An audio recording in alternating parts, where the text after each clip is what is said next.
오늘 읽은 본문의 말씀을 중심으로 해서 지난 시간에 이어서 삼가합시다라는 제목으로 좀 더 말씀을 상고하고자 합니다. 이번에도 어떤 분이 보내주신 글에서 읽은 한 이야기로 설교를 시작하겠습니다. 초등학교 수업 시간이었습니다. 학생들에게 선생님이 더하기와 빼기를 가르쳐 주고는 이렇게 물어보았다고 합니다. 여러분, 바나나가 15개가 있습니다. 그 중에 5개를 먹었어요. 몇 개가 남았을까요? 질문을 했습니다. 그랬더니 철수가 자신 있게 손을 번쩍 들면서 대답을 했습니다. 선생님, 5개요. 15개에서 5개를 빼면 몇 개죠? 10개잖아요. 10개가 남았잖아요. 근데 철수가 잘못 대답하는 줄 알고, 철수야, 15개에서 5개를 한번 빼봐. 그러면 몇 개가 남느냐고 다시 물었는데, 철수는 이번에도 변함없이 5개라고 고집을 피웠습니다. 철수가 알아듣지 못하니까 선생님이 좀 답답하셨던 것 같습니다. 친구들에게, 얘들아, 15개에서 5개를 빼면 몇 개가 남는지 좀 가르쳐 줄래? 질문을 했더니 친구들이 10개요 라고 대답을 했습니다. 그러자 이 철수가 억울하다는 듯이 한마디를 했습니다. 아니에요. 5개 맞단 말이에요. 우리 아빠가 먹는 게 남는 거라고 그랬어요. 먹는 게 남는 거니까 5개 먹었으니까 5개밖에 안 남았다고 생각을 했던 것입니다. 그리고 이 글을 덧붙여서 그분이 이런 글을 적어 놓으셨습니다.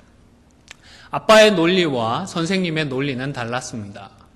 선생님은 수학적인 개념을 알려주고 있었고, 아빠는 생존의 법칙이자 인생의 법칙을 말하는 것이었습니다.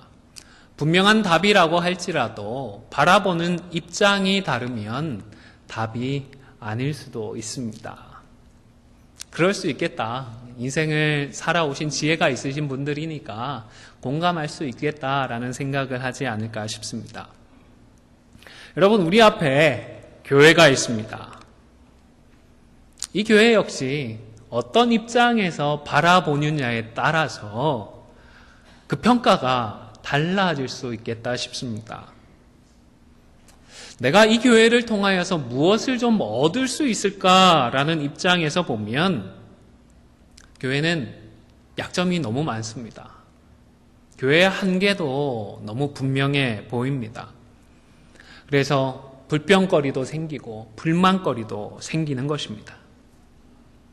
그러나 이 교회를 다른 입장, 다른 관점에서 바라봅니다. 주님이 피로 값주고 사신 교회다라는 이런 은혜의 입장에서 교회를 보면 이 교회의 현실과 분명한 한계에도 불구하고 우리가 헌신하고 또 소중히 여겨야 할 가치가 분명하다 싶습니다. 교회의 한계나 교회의 약점을 보는 것이 아니라 우리 주님의 보혈을 바라볼 수 있기 때문입니다. 바로 주님께서 피로 값주고 사신 교회, 한계도 있고 약점도 분명하지만 이런 교회를 지키기 위하여서 사도 바울은 삼가할 것을 권면합니다. 28절에서 자기를 위하여 또는 온 양떼를 위하여 삼가라 라고 하는 이 단어는 우리말에서 우리가 삼가하다라고 사용할 때와는 다소 거리가 있는 의미들입니다. 원어적인 뜻을 찾아보면 지난 시간에도 말씀드렸듯이 주의를 집중하다, 전력을 다하다 이런 의미입니다. 그래서 우리말 성경 번역 중에 공동 번역 성경에는 여러분은 늘 자신을 살피며 성령께서 맡겨주신 양떼들을 잘 돌보시오라고 번역을 했던 것입니다. 우리말 삼가하다라는 이 단어는 다소 소극적인 의미가 있습니다. 그런데 확인하신 것처럼 헬라어 원어적인 뜻을 보면 오히려 적극적이고 능동적인 의미의 단어인 것입니다. 자, 그러면 어떻게 살피고 어떻게 전력을 다해야 할까요? 지난주일 설교 마지막 부분에서 5가지의 교훈을 간략하게 말씀드린 바 있습니다.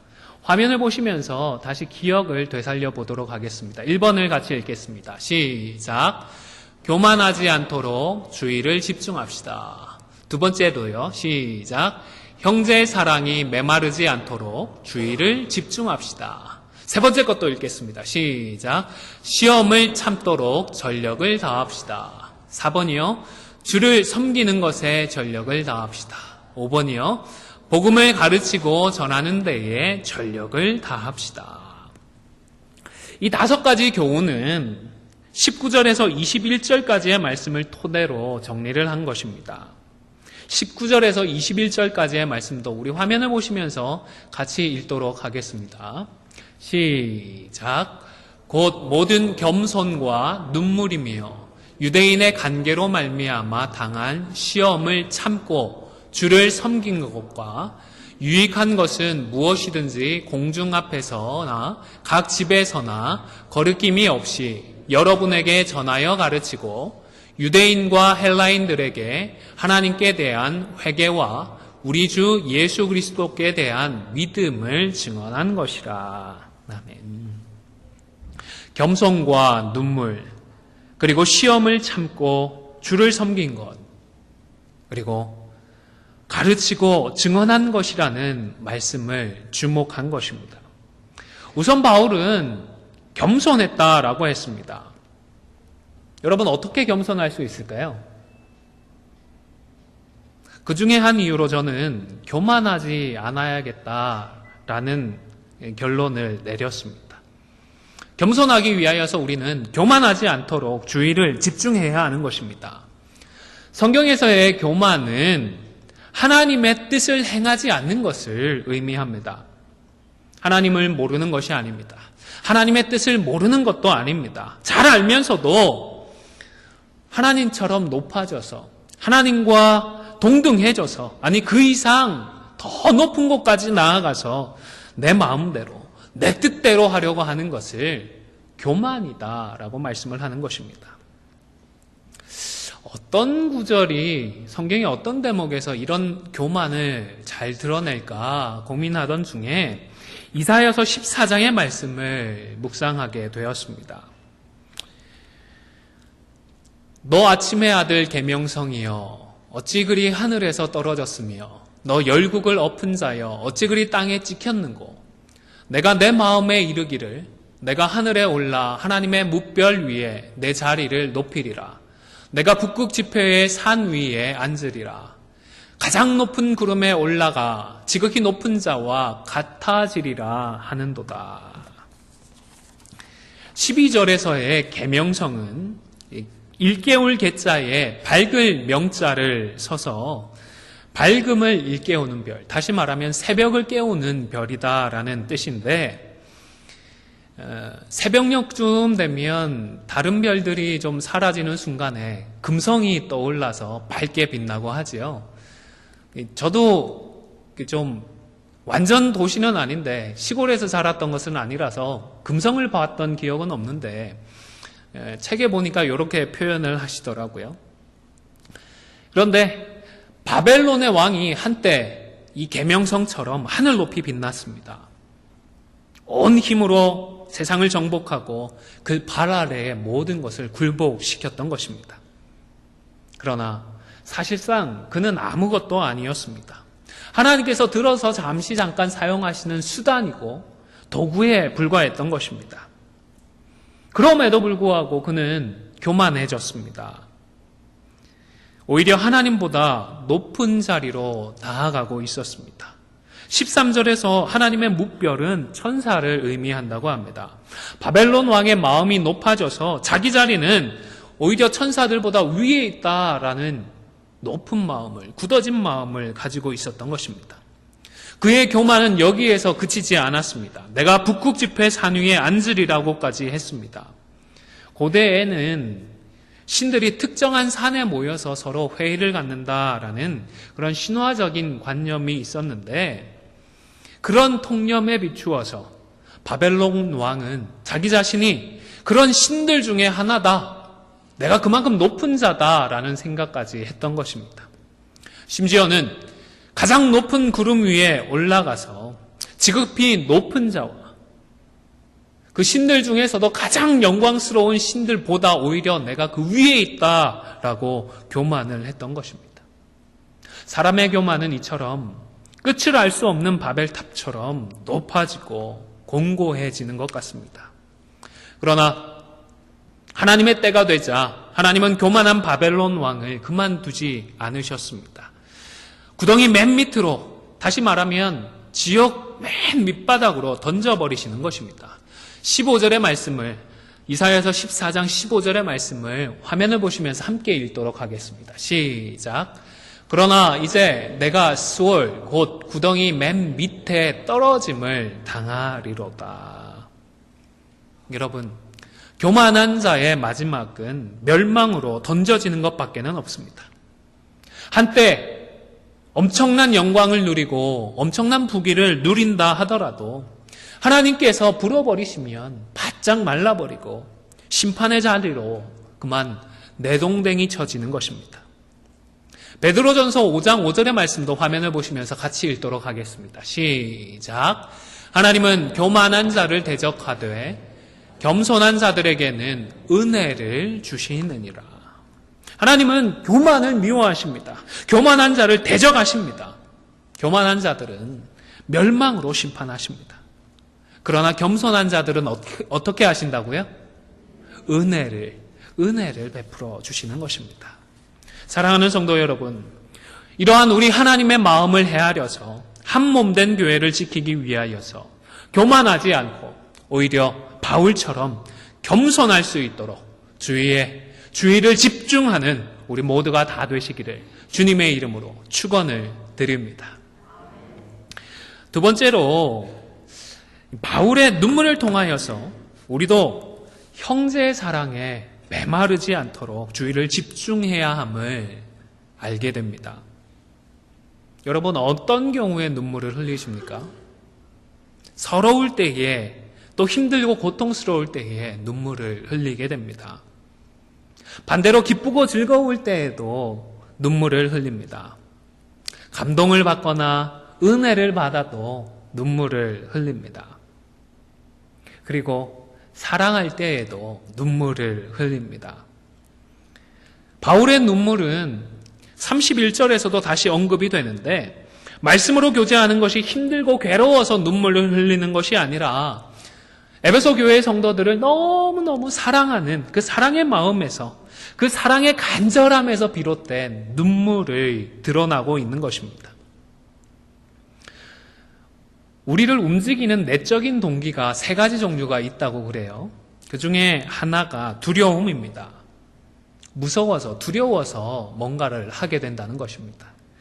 수동적인 동기이기는 하지만 현실적으로 우리는 두려워서 무엇인가를 하게 됩니다. 죽는 것이 두려워서 무엇인가를 하게 되고, 죽는 것이 두려워서 음식을 챙겨 먹게 됩니다.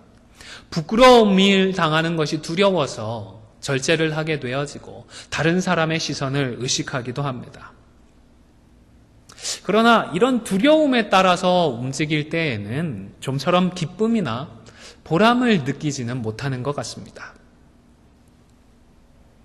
그리고 심지어 신앙생활도 이런 두려움 때문에 계속하는 분들이 있습니다. 내가 이렇게 하지 않으면 혹 하나님께서 나를 벌하시지 않을까? 내가 말씀에 순종하지 않으면 혹 안 좋은 일이 생기지 않을까라는 두려움 때문에 신앙생활을 하는 것입니다. 물론 우리가 연약하고 우리가 부족합니다. 그래서 거룩하신 하나님 앞에 서게 되면 항상 두렵습니다. 그러나 우리의 신앙생활의 동기가 이러한 두려움이 되어서는 안 될 것입니다. 왜냐하면 십자가의 그 복음이 우리를 죄와 사망의 법에서 해방했기 때문입니다. 우리에게 하나님께서 양자됨의 영을 허락하셨기 때문입니다. 또 다른 내적인 동기가 의무감이나 책임감이라고 합니다. 평균 이상으로 의무감이 책임감이 투철하신 분들이 있습니다. 그런 분들은 다른 분들에 비해서 훨씬 절제도 잘하시고 의지를 가지고 자신을 해야 할 일들을 감당하는 것을 보게 됩니다. 어느 정도는 보람도 느끼는 것 같고요. 그리고 기쁨도 느낄 수 있는 것 같습니다. 그러나 여전히 다소 좀 무거운 짐을 지는 듯한 부담감에서는 자유롭지 못한 것 같습니다. 마지막 세 번째 동기가 있습니다. 무엇일까요? 바로 사랑입니다. 사랑이 우리를 움직이고 사랑이 우리를 변화시키는 것입니다. 사랑하면 생각하게 되어 있습니다. 사랑하면 움직이게 되어 있습니다. 두려움이나 책임감에서 비롯되는 동기와는 비교할 수 없는 강력한 동기가 이 사랑에서 비롯되는 것입니다. 사랑할 때는 부담이 되나요? 부담되지 않습니다. 사랑할 때는 기쁘고 보람차고 즐거움을 느끼게 되는 것입니다. 그런데 사랑하는 것이 쉽던가요?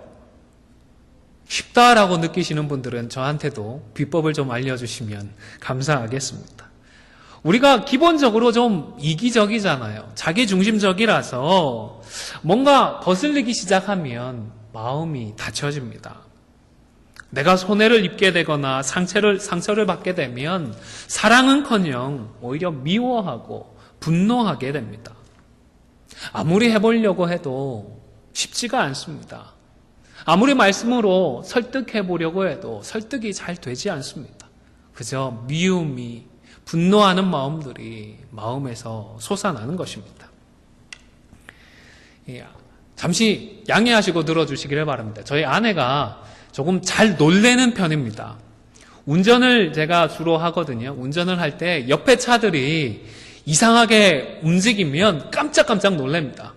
그리고 혼자만 놀래면 되는데 무의식 중에 그 입으로까지 소리를 냅니다. 이러고 하는데 저는 아내가 내는 소리에 더 놀랄 때가 있습니다. 어느 정도 놀라는가 하면 심지어는 가만히 있는 저를 보고서도 깜짝깜짝 놀랍니다. 집에 가만히 계단 위에 서 있는데 계단 밑에서 올라오다가 저를 보고 깜짝 놀라서 소리까지 지르는 겁니다. 여러분, 저도 제가 귀엽지 않다는 것은 잘 압니다. 귀엽게 봐주시는 분들이 계시기는 하겠지만 귀엽지는 않다는 것은 잘 아는데 그렇다고 제가 무슨 괴물처럼 보이지는 않지 않습니까? 무슨 귀신을 본 듯 깜짝 놀라서 소리를 지르는데요. 그때는 솔직히 서운한 마음이 듭니다. 아내가 저를 사랑하고 존경해 준다는 것 잘 알거든요. 그리고 못지않게 저도 아내를 사랑하고 여러 면에서 고맙게 느끼고 또 미안한 마음도 느낄 때가 많이 있습니다. 그런데 이상하게 저를 보고 깜짝깜짝 놀라는 아내를 보게 되면 그런 서운한 마음이 들더라고요. 그리고 솔직히 두 번 정도는 굉장히 화가 났던 적도 있습니다. 우리의 마음, 우리의 감정은 우리 마음대로 정말 잘 안 되는 것 같습니다. 알지만 안 되는 게 우리의 마음인 것 같습니다. 또 그냥 가만히 두면 자동적으로 부정적으로 변해버리는 것 같습니다. 자동적으로 식어버리고요. 자동적으로 메말라버리는 것이 우리의 마음인 것 같습니다. 시간이 지나면 무뎌지고 익숙해지고 당연하게 여기는 것입니다. 그래서 우리는 기도해야 합니다. 사랑의 눈물이 우리의 마음에서, 우리의 눈에서 말라버리지 않도록 우리는 기도해야 합니다. 우리의 힘으로 안 되기 때문에 성령의 능력으로 그 일들을 감당하기 위하여서 기도해야 하는 것입니다. 특별히 사랑은 가장 큰 은사입니다. 방언도 은사고 예언도 은사고 여러 가지 은사들이 있지만 이 사랑은 가장 큰 은사입니다. 고린도전서 12장 31절에서는 너희는 더욱 큰 은사를 사모하라. 내가 또한 가장 좋은 길을 너희에게 보이리라. 바울이 말한 이후에 13장으로 넘어가서는 잘 아시죠? 내가 사람의 방언과 천사의 말을 할지라도 무엇이 없으면 소리나는 굴이라고요? 사랑이 없으면. 사랑이 가장 큰 은사임을 교훈하기 시작합니다. 그리고 13장 전체를 통하여서 사랑에 대해서 권면을 하는 것입니다. 여러분, 아내를 사랑할 수 있도록 또 남편을 사랑할 수 있도록 얼마나 기도하고 계십니까? 하나님, 내가 성도들을 사랑할 수 있도록 사랑의 은사를 허락해 주십시오. 우리 안디옥 교회를 계속해서 사랑할 수 있도록 사랑의 가장 그 큰 은사를 허락해 주십시오. 얼마나 기도하고 계십니까? 아무쪼록 사랑의 눈물이 마르지 않는 우리 모두가 다 되시기를, 기도함을 통하여서 이 사랑의 눈물이 결코 메마르지 않는 우리 모두가 다 되시기를 주님의 이름으로 간절히 축원을 드립니다. 세 번째로는 시험을 참는 데에 집중해야 합니다. 19절에서의 시험은 악의에 찬 도전을 의미하는데 사단마귀의 시험과는 조금 다른 것 같습니다. 바울은 가는 곳마다 유대인들의 도전과 악의에 찬 그런 핍박을 경험을 했습니다. 괴롭힘을 당했습니다. 유대인들이 바울의 그 진심을 몰랐기 때문입니다. 무엇보다 복음의 그 참된 의미를 유대인들이 깨닫지 못했기 때문입니다. 그래서 진리를 위해 수고하고 있는 바울을 오히려 핍박하고 말았던 것입니다. 그런데 시험에 대해서 바울이 어떻게 하라고 권면을 하죠? 싸우라고 했나요? 싸워서 이기라고 했나요? 대적하라고 했나요? 아닙니다. 어떻게 하라고요? 참으라고 권면을 했습니다. 여기서 참다라는 단어는 원어적으로는 함께 걷다라는 이런 뜻이 있습니다. 그러니까 이런 종류의 시험은 오히려 피할 수 없는 것으로, 오히려 다른 목적을 위하여서 참으면서 함께 가자, 함께 가야 한다라고 권면을 하고 있는 것입니다. 왜 그럴까요? 바울의 사랑 때문입니다. 동족 유대인들을 향한 그 바울의 타는 듯한 사랑 때문에 유대인들이 나를 핍박하고 괴롭히고 이해해주지 못하는 것들을 적극적으로 대응하고 대적하고 맞서 싸우고 이겨내려고 하지 말고 참자라고 권면을 하는 것입니다. 로마서 9장 3절입니다.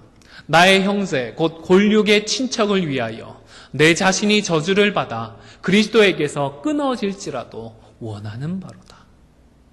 내가 구원을 받지 못하더라도 하나님, 나의 골육 친척을, 나의 동족 유대인들을 좀 구원해 주십시오 하는 간절한 사랑의 마음이 바울에게는 있었던 것입니다. 그리하여 자신을 시험하는 자들을 대적하지 않고 오히려 당연한 것으로 참아주면서 그 인내로 말미암아 구원의 기회를 열어주고자 했던 것입니다. 여러분, 우리는 한 몸입니다. 한 교회로 부름을 받았습니다.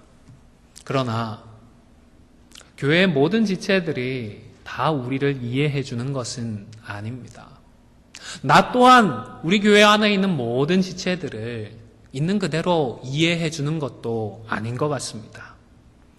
그래서 바울이 표현한 이 시험이라고 표현한 그만큼은 아니더라도 눈치를 주기도 하고 눈치를 먹기도 하는 것 같습니다. 아마 경우에 따라서는 눈치보다도 좀 더 강도가 심한 것들이 오고 갈 수도 있겠다 싶습니다. 이럴 때에 우리 성도들은 어떻게 해야 할까요? 대적하고 싸우시겠습니까? 바울은 두 번 다시 만나지 못할 것 같은 에베소 교회 성도들을 향하여서 이런 종류의 시험은 그저 참자, 오히려 같이 걸어가자라고 권면을 하고 있는 것입니다. 대적하고 싸우는 것이 아니라 참는 데에 전력을 다해야 하는 것입니다. 물론 사단 마귀와 싸우는 데에는 우리가 피 흘리기까지 대항해야 합니다. 대적하고 사단 마귀는 싸워서 승리해야 합니다. 야고보서 4장 7절의 말씀은 같이 읽도록 하겠습니다. 시작. 너희는 하나님께 복종할지어다. 마귀를 대적하라. 그리하면 너희를 피하리라. 마귀를 어떻게 하라고요? 대적해야 합니다. 마귀와는 맞서 싸워야 합니다. 그리고 우리 앞에서 쫓아내어 버려야 합니다. 하지만 여러분, 교회 지체들은, 우리 성도들은 마귀가 아닙니다. 사단이 아닙니다.